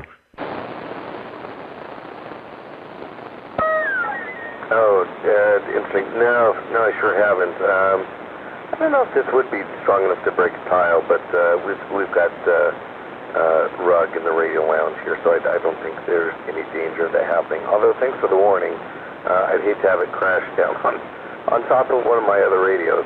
But it's this one is definitely it's a fun radio to use. I think, like I've said many times before, the thing that kind of drew me to this one, besides the fact that everyone spoke so highly of Browning radios in general, was just the ginormous on-the-air lamp. I like things that glow, I suppose. This one has a pretty big on-the-air lamp that's on the transmitter. Kind of cool, pretty big. I don't own any other Browning radios, but from what I've been told, I think it's quite a bit larger than any of their other on-the-air lamps from the other Browning radios. Pretty cool. It's got a fun little font, and each of the three words on the air are kind of slanted downwards to the right. Someone, I guess, got fancy when they were designing that. But it's a fun radio to use. This one, I think with age, it's received. Something's going on with the receive. Pretty much everyone sounds like there's like a wind machine going on whenever they transmit. So I think this is I don't like talking about bad radios. This is the second of my radio collection here that seems to be needing some help. All right. I guess if it was the Lawrence Welk version, it would have the bubble machine. The transmitter sounds fine. I see no starting any bad things transmitter-wise. So rest assured there. The Eagle, 1964 to 1966. And since you mentioned you had the on-the-air light from an earlier check-in, we went through and noticed that if you were in the Series 2, you would have the on-the-air light and the neon modulation light. If you were watching the video we were showing earlier, and it's still up on the main OTR page, an advertisement from 1966. The pairing with the Eagle at the time was a mobile version of the R27 S23 called the Raven. It was a transceiver all in one box. And what was interesting, they used this very large S meter that I think they ended up putting that style on the next Eagle series after that, but the Raven is an interesting radio, and we do check those, and occasionally I think Paul has one. So stay tuned to future episodes on the Old Tube Radio Network for that. And then I just want to quickly read from the Browning Laboratories ad, and we'll continue on here. April 1966, and it's from Laconia, New Hampshire. I don't recall that we have any listeners, SWLs on the digital side from New Hampshire, but up in that area, this was Browning Laboratories was the big on 1269 Union Avenue. Your Browning Eagle base station will be the heart of your CB Communications Center, the finest investment you can make. It's got everything: RF gain control, selectivity switch, new Vista front end, 12 tuned IF coils in the receiver. Transmitter has a built-in SWR meter, crystal microphone, clipper filter stage, 23 channel operation, and all the other features you want most in a base station. See it at your franchised Browning Service Center today. So rest assured you had their top-of-the-line radio for 1966. Oh, that's awesome. And that's actually fun to hear that. Thanks for reading it. I definitely do feel like I've got something very special going on here. So thanks for letting me check it in. It's always great fun. I wish the receiver was working a little bit better, but thanks for commenting on my transmissions at least. I actually was worrying about that, so you read my mind. Thanks for commenting on that again. And it's always a pleasure, so thanks. All right, now always a pleasure to be in the control point here and check in the radios as they stop by on the Old Tube Radio Network. I'm going to do some counting and amounting. We'll get to the jingle singers here one last time. So if you're forming something up, I'll be able to fit it into the list here. But in the meantime, we'll be signing off soon on your Old Tube Radio Network. You're tuned to OTR, Channel 11, right here in Fresno, California. Stay with us Old Tube Radio. and be modern. Number 7. Where are you going, Dennis? All right, we can get two more in there. Let's go with SWL7. He's putting in a great signal, as he always does, with Radio 18 logging in at 10:13. And what have you got? Over. Well, another in the line of the Browning, but this time the Golden Eagle Mark III SSB. All right, let's stay with Laconia, New Hampshire, and this will take us to from 1966 up to 1972. That's the first issue for the Mark III series, and you have the SSB, meaning you have the large transmitter that matches the size of the receiver. That is correct. It definitely takes up a lot of table space. You've got almost 3 feet of radio across the table. Of course, the big on-the-air light underneath the Eagle glowing away, telling me that it's doing something, along with the needle on the transmitter slapping the side. Oh, and with the D104 limited edition Golden Eagle microphone, which is producing good quality, as it would be hard not to get good quality audio out of a Browning, but producing nice, good quality audio, which we are recording or archiving at old@tuberadio.net if you ever need to give yourself a radio check. And you have the, what should I say, conservative, the short ping dialed in. I'm not sure if that's the way it is. Probably a little bit shorter than a normal one, and certainly not extended from some of the ones I've heard. There you go. That is the stock pinging gauge. I do not have the long one put in there. The banana mic hooks up better with that. Seems to scream a lot better with I want the longer one. This one's definitely more petite. I would say that. Certainly for a guy who's sitting in the air chair here tonight wearing the headphoniums, a little bit better on the ears for sure. And I've got my volume turned up a little bit louder than I would like, but it's not an easy thing to go in and turn down. I'm listening through the sound card here, so you are helping me out. To not get a headache from over modulated audio or whatever, but no, you sound great. Radio 18, the Browning Golden Eagle Mark III SSB. Give us another transmission, and then we'll head over to Harvey. Good deal. And we'll go ahead and let the Harvey go, and thank you much for allowing me to check in a couple of radios here late in the program. That's good. The program that never ends. Now Harvey, before we come to you, are there any other stations that are wanting to check in a radio? Okay, I hear silence. Maybe people are checking to see if the tubes are warm. We put the hand over and said, yeah, it's warm enough. Hello, 20, over. Did you check in yours?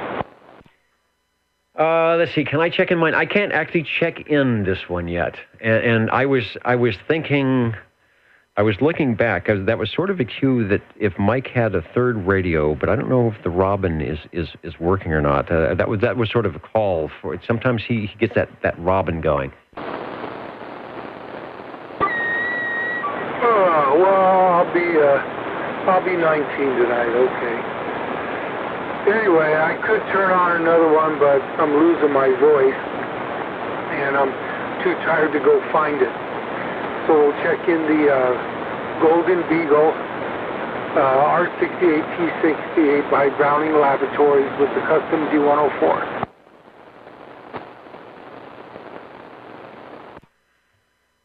And sounding as mellow and well modulated as ever. And it's nice to get it checked into a position that it really likes to be in, up there near the well, I'll say near the bottom of the list, actually.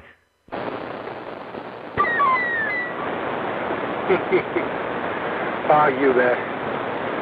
Okay, I should be here next week too, no proxy.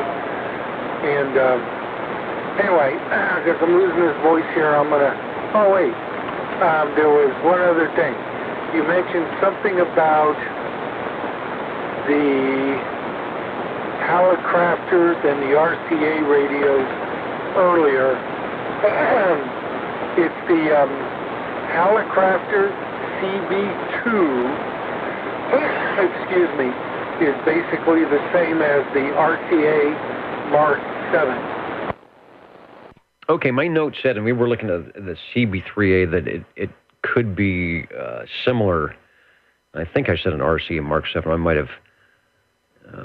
have misspoke there. And then my curiosity was the RCA, was the similarity due to the fact that RCA was helping Hallicrafters with the chassis, or vice versa? Was Hallicrafters doing something for RCA, or it just was a coincidence that it looked like that? So I was curious, because both companies, Hallicrafters was making, I don't think they were farming things out until later. And I'm not sure about RCA, but they're making giant broadcast transmitters, so it seemed kind of strange that one or the other would say, hey, could you make my radio for me? Well, I have no literature on it. I think the front of the Hallicrafter CB2 is just slightly different. I mean, a little bit different. But I'm looking at it right now. Where'd it go? Oh, there it is. The CB2 isn't here. It's in storage, but the RCA's here. I don't know who did what to what, but, just like the Browning Mobile Air, and Browning was making CB radios at the time, but the Mobile Air was actually made by Vocaline and is basically the same as the Vocaline CD27, except the front looks painted a little different. But it's the same as the 4-channel Vocaline ED27, and Vocaline also made one that looks the same. I forget the designation, but it's only got one channel. And the ED27, I believe, has 4 channels, and the Mobile Air has 4 channels, but they did not make a Mobile Air with just 1 channel. So there you go. Anyway, so companies were, making each other's radios for a little bit. And that wasn't uncommon. I know I think Lafayette shared some space with DeWalt on some of the early radios, like the HE model. For those at oldtuberadio.com, there's the CB2 from Hallicrafters, and it's definitely has a different look from the Little Phone series. And it does have the 3 knobs and the variable tuning and the speaker on the right side. And I had popped up an RCA. So I agree there, Harvey. If we take a visual look between the two radios, definitely some similarities, because when I looked before on the Little Phone, it was like, it's extreme difference. But as you said on the CB2, lots of similarities, although they changed the facade a little bit, but it's got the 3 knobs and the variable tuning. So there you go. Back when there were like automobiles in the 30s and 40s, and maybe even the 50s and earlier than that, lots of automobile manufacturers around, and early days of CB radio like that too. A lot of manufacturers, but as things went on, they sort of dropped by the wayside, and then a lot of the radios, even though they were different manufacturers, if you opened the top and peeked, they were very similar. Thanks for the Browning Golden Eagle R68 T68. It's sounding good. And let me see if there are any other stations that would like to check in before we sign out for the evening on the Old Tube Radio Network. All right, I haven't passed out yet, so how about a G11 in there too, please? Oh man, okay. Better late than never. And Harvey is doing the face palm saying, "Oh, I should have hung on." Let's do a G11, because we have not had the Young Spring and Wire Company, a.k.a. Gonsets, on our list tonight. So I like to add new manufacturers. So back to you. now I feel bad. I wasn't even going to do this, but I heard you mentioning something about, possibly trying to get another radio and to bump him up to be in the 20th spot right there. Please tell me I didn't just accidentally get the 20th spot. Well, if we count in base, are we base 10? You will be, as net controller, my job when I report to the old tube radio board, during the big meetings every month, if I can present that we had 20 radios, it doesn't really matter what order they are in. As we go back to SWL 47 with the Gonset communicator G11 from 1959, I believe, maybe even 1958, radio number 20. Back to you. Okay, well, Harvey, I'm sorry if you're still listening out there. Sorry about that. But yeah, this is my Gonset G11. This is my last radio. I think maybe it's the next to last radio, tube radio added to the collection. I like the Browning radio. I checked it before. This has two knobs. There are not a lot of operator features. You got the volume on one side, the squelch, and that is it. Besides this rather pleasant-looking Magic Eye tube on it. Again, I like things that light up. So I think it's a 675. It's definitely lighting up on the upper left-hand corner of the radio. It's great. Yes, I'm practically screaming. My cat just ran out of the room right now because I am yelling so much. And, well, quite frankly, I think the microphone's getting wet. But hopefully I haven't shorted anything out yet. Well, maybe this is a good radio to check in last because you'll end up not having any voice left to check in anything else anyway. And I always like to check in this particular model of Gonset because we have the most awesome picture thanks to Cliff SWL 35. It just has the greatest lighting. He's got the radio turned on. The Magic Eye is glowing. He's showing the microphone. The radio is keyed up. There's some type of a pilot light under the G11 badge there that shows up. And you can see that this radio that shows up in Sam's PhotoFax 1 back when Class D radios were supposed to be non-technical for non-licensed use for base, KEO 8492 Unit 1. There's your Unit 1, and to Unit 2, which would be the same radio in your mobile radio. There was no skip shooting. There was no hobby chit-chat communications. This was the standard citizen radio service at its finest, with wired microphones that you couldn't change, and like you said, only two knobs. And the bonus of the Magic Eye. They had to give you something, right? I guess so. I don't know, as far as practicality is concerned, I don't know if this even really serves to do much of anything. I think they probably could have saved some money and just put a sticker on there that said, just scream into the radio and you'll do fine. It would have been much cheaper and probably lasted a lot longer. It's been a little less finicky, but it just does light up. It looks great. And like I said, you really got to scream into the sucker to get to work, but there it is. There it is, and it sounds great. The Magic Eye might have actually been a Gonset thing for the early radios. And anybody who has the Gonset communicators, which I do have one of them, the yellow civil defense radios, and we talked about that. Phil had a great story last week about the Gonset communicators. They also had the Magic Eye tubes in them as well. So I think that was also a Gonset item as well. And like I said, you know this is an early radio when it shows up in Sam's PhotoFax CB1. All right, we won't drag it out too much, but I'm glad you checked it in. I have a Gonset G76, which is a mid-60s radio that runs 80 through 6 meters, and it does not, unfortunately, it does not have the Magic Eye tube, but it's still pretty cool. Thanks for bringing it by. Any other comments before we sign out? Because the Jingle Singers have left. Mr. Announcer is still around the ribbon microphone, and we have the orchestra ready to give us the count and amount. So any final comments before you go? No, I don't think so. Besides the fact that that weird audio that I was getting on receive, I'm getting the same thing out of this radio, so it's, I don't know if it's an antenna or a coax or maybe a switch pump, but it's the same on both radios, so it doesn't seem to be a radio issue.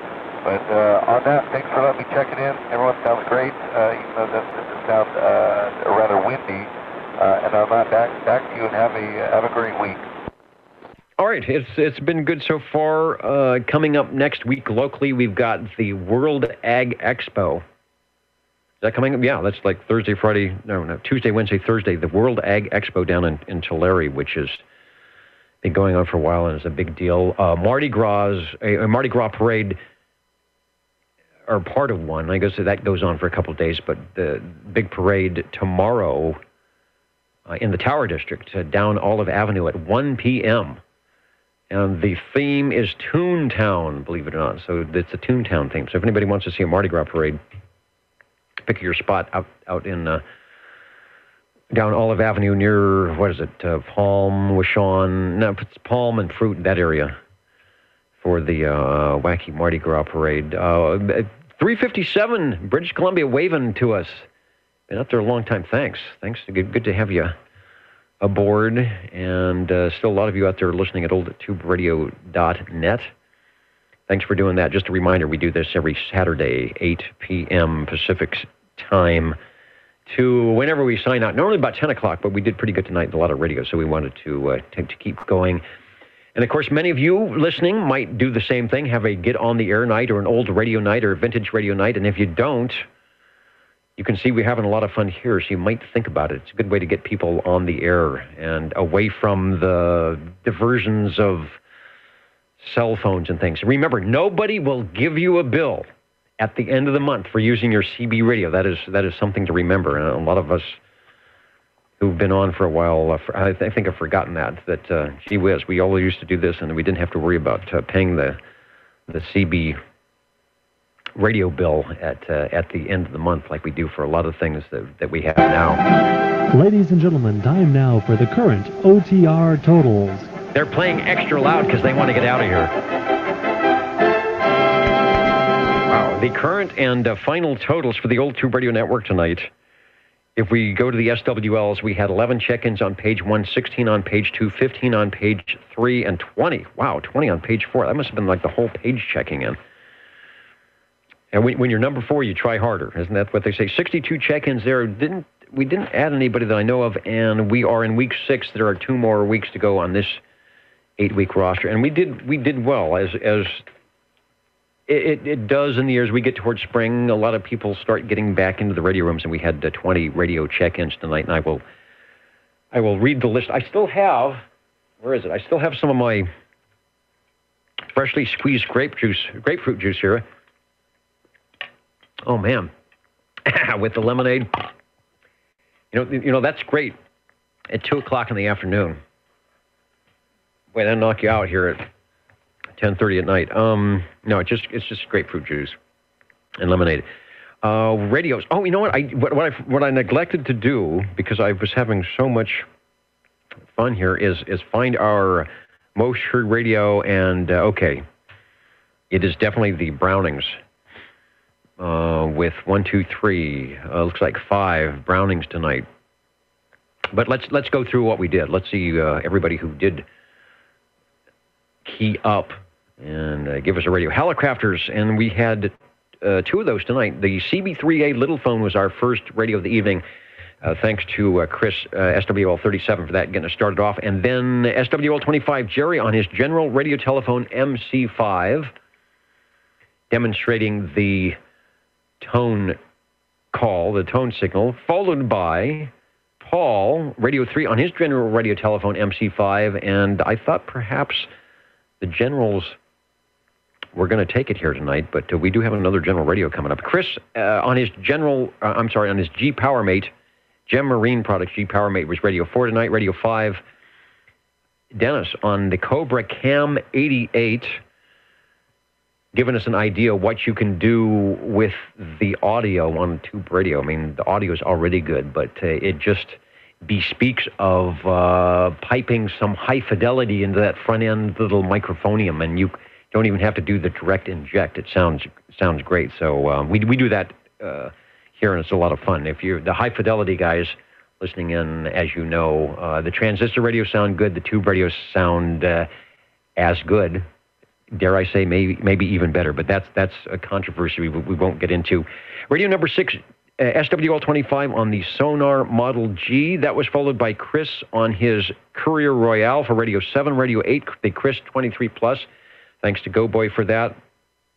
SWL45, Paul was on the Pierce Simpson Escort. He called it leftovers. Leftover from last week. We had a lot of Pierce Simpson radios, and I know there are some Pierce Simpson fans. So I like leftovers. Leftovers are a good thing occasionally here on the Old Tube Radio Network. Thanks, Paul. Radio 10, Chris on his General Radio Telephone Super MC11A. That was followed by Radio 11, Jerry on the Browning Golden Eagle Mark III SSB. And then we went back in time to 1966, and the Browning Golden Eagle R27 S23 combination, the original Eagle. I'm sorry, I said Golden Eagle. That is wrong. That is an Eagle. The original Eagle was the R27 S23. The Golden Eagle series came after that. Thanks, Ron, for Radio 12. Radio 13 was Jerry on his Sonar FS3023. FS, who knows what an FS is? Yes, it's Fidelity Series. You can say Frank Sinatra, you can say Fun Service, but if you want to be correct and you want to get an A on the test, you'll know that the FS is Fidelity Series. Thanks to Randy. Solving the mystery forever. Next, we have Harvey on his Buddy TX11 RC11, Marina Communication style. Radio 15 was the Hallicrafters CB3A from Jerry with the D104 microphonium. Mr. Ed pulling into the radio room tonight with his E.F. Johnson Messenger 223 for Radio 16, Radio 17, Mike on the Browning R27 S23, the Browning Eagle. Radio 18, Mr. Ed on the Browning Golden Eagle Mark III SSB. Now you can see the Browning's taking off here, followed by a Browning Golden Eagle R68 T68 from Harvey, and then the Magic Eye, our one Magic Eye radio tonight, the Gonset G11. And probably our oldest radio from late 1958, 1959, from Young Spring and Wire, Gonset Radio, Mike with Radio 20. So, before I blow up something here with what the guys on 75 meter AM call an old buzzard transmission, I will say thanks, everyone, for your participation and your attention to detail, plus your ability to sneak away from all the activities you might be doing on a Saturday night and key up your radio and give us a check-in. Thanks for your collections. Also, for those of you over at oldtuberadio.net that take time to put all those clip leads and wire up whatever you do to get the digital side going. Of course, thanks to searchlawrence.com for keeping the technical side and Nixie Tubes running. And we will catch you next week, hopefully, on the Old Tube Radio Network, where we think that real radios glow in the dark, and indeed they do. Thanks, everybody, and we will catch you next time on OTR. Thank you, Dennis, for another great night.